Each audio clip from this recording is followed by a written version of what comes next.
St. Jude Children's Research Hospital is changing lives every day, not just through cutting-edge treatments, but by giving families hope when they need it most. We spoke with one of their inspiring young patients to learn more about the life-saving work happening at St. Jude and the incredible impact it's having on children and their families.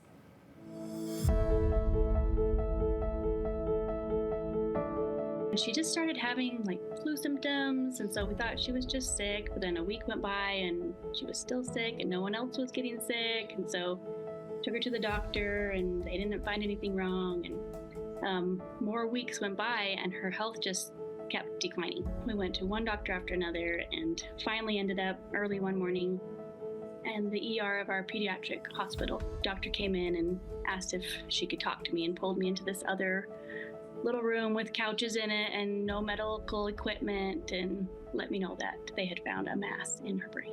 When she said that, it was like the world stopped spinning. It was very silent.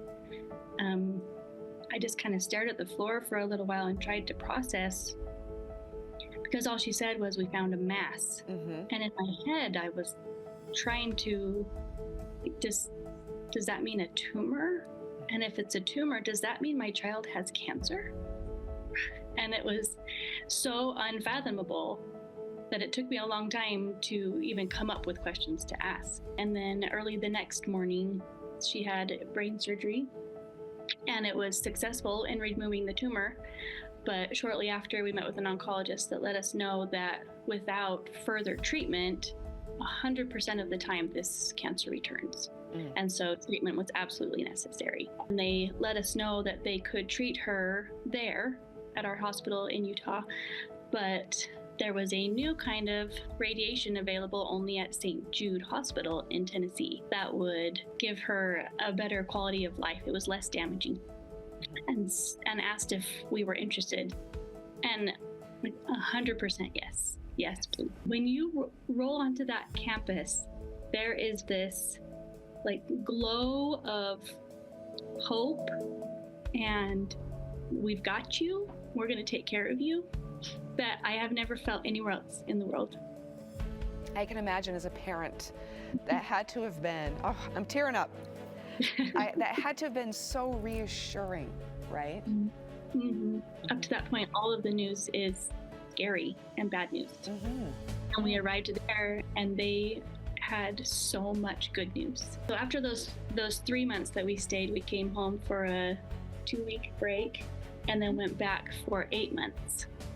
And when we went back for the longer stay, all the kids came too. So we have 5 kids, Claire's in the middle. And St. Jude provided an apartment for all of us to stay in. And so we were all there together, and that made all the difference. What do you do when you're at home hanging out?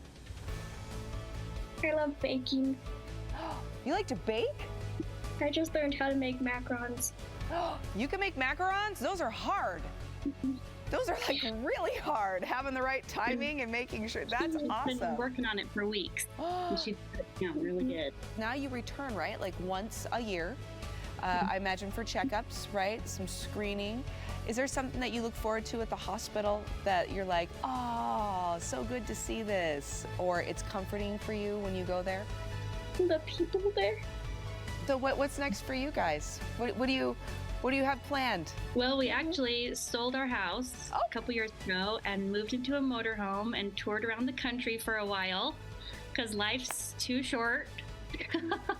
Claire taught us a lot about that. Claire, thank you so much for being so brave, truly, for your entire journey and willing to talk to little old me. I really appreciate that.